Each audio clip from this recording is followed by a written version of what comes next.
Hello mga kababayan. So guys, sabi ni Vice President Sara Duterte, hindi naman daw talaga sila magkaibigan ni PBBM. Bagkos sila ay naging magkatrabaho lang dahil nga sila ay parehong kumandidato sa isang partido, no? Yung unit team.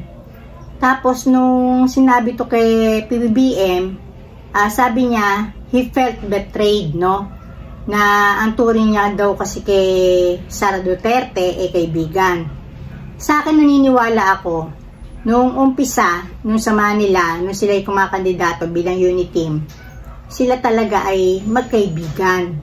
Baka sila ay meron silang usapan na susuportahan naman ni PBBM si Sara Duterte sa 2028. So, kumbaga man, yung unahin mo na siyang suportahan, tapos in return, kung gustong magpresidente ni Vice President Sara Duterte, susuportahan naman siya ni PBBM.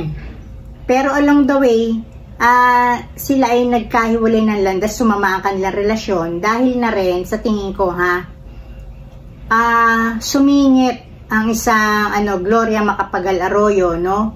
Na alam naman natin na siya ay talagang isang gahaman sa kapangyarihan, si dating President Gloria Macapagal Arroyo.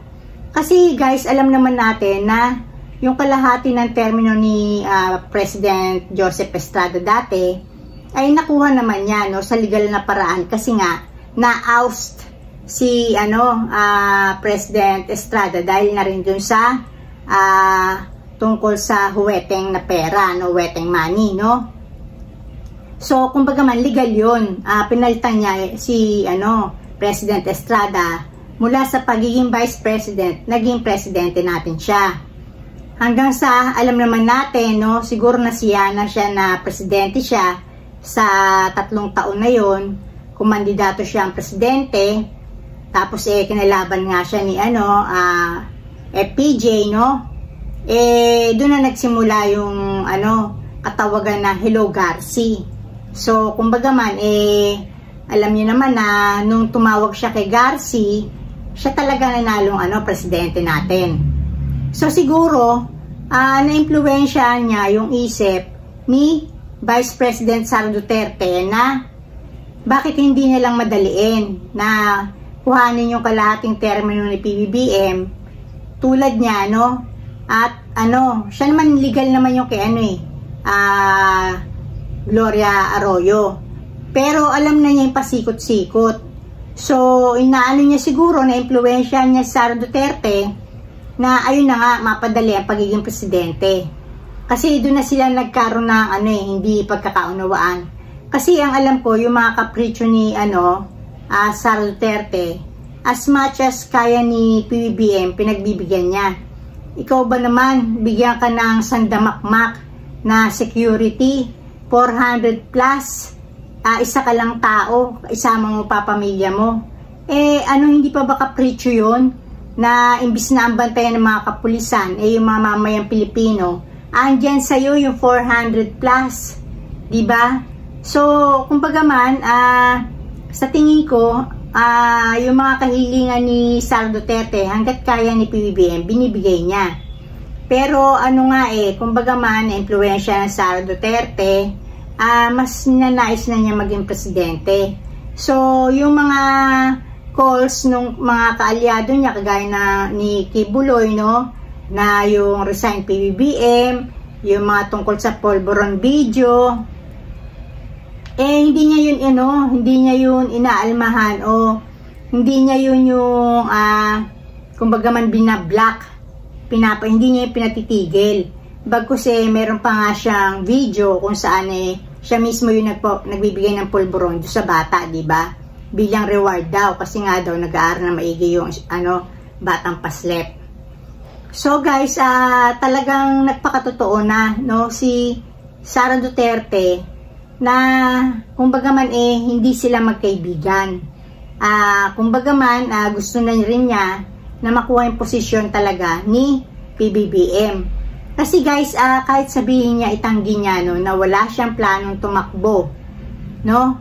sa susunod na national election sa 2028, yung mga niya, pag-uugali, kagaya na lang nung nabuking, yung intention pala doon sa pamimigay ng libro, no?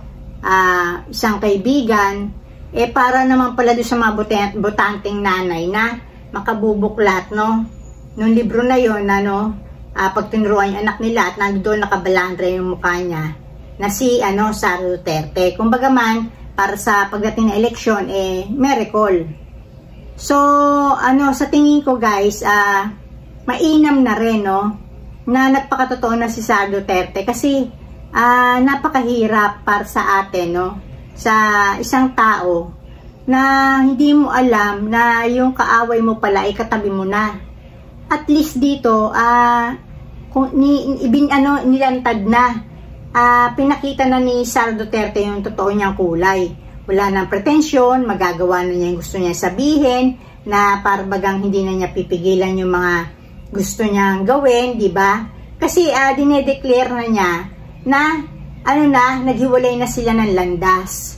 So mainam to para sa kanilang dalawa kasi napakahirap, no, na kayo ay magplastikan pa. Mainam, no, para makapagtrabaho kayo pare-pareho, no, nang mas maigi para sa bansa. Ideklara nyo na, ipakita nyo na sa isa't isa kung ano at sino kayo sa isa't isa. Kasi nasa gayon, halimbawa naman pala, kagaya nitong si Sara Duterte nung hinahanap si Kibuloy, no, imbis na suportahan niya at ituro niya si Kibuloy kung nasaan, at dahil nga nasasayang pera ng mga pulis, no, sa paghahanap dun sa na yon, project hulihin si Kibuloy, di pa niya pasukuin. Kumbaga, isa rin siya sa nagpapahiya sa gobyerno na hindi mahuli-huli si Kibuloy. So guys, pabor sa atin to. At si PBBM naman, makakapag-desisyon siya nang talagang mapipili niya yung mga best na tao na ilalagay niya sa mga posisyon sa gobyerno na talagang makakatulong sa kanya. Hindi yung inaakala lang niya na makakatulong sa kanya, yung pala hindi in the end. So ayun lang guys, no, bali hindi na nagpapanggap si Sara Duterte na hindi niya kaibigan si PBBM. At saka si PBBM naman, sa tingin ko hindi naman talaga, nagulat siya na bakit ganun, Ang kinagulat kasi ni PBBM, baka may usapan nga sila na sa 2028 susuportahan niya si Sara Duterte. Siguro ang hindi niya maintindihan bakit parang minamadali ni Sara Duterte na palitan na siya ngayon, no? Ba't hindi pa hintayin yung usapan na sa 2028 siya naman ang susuporta kay Sara Duterte. So, ayun lang guys, no? At sinabi ko lang sa inyo, ba't sila nagkawatak? Kasi nga, kumbaga man, nilaso na ni Gloria Arroyo yung isip ni Sara Duterte na bakit hindi pa ngayon, no, gawin kung magagawa naman na palitan na niya si PBBM. Bakit kailangan pang hintayin ang 2028? So, ayun lang guys, dito na lang ko, and blessings everyone. Bye!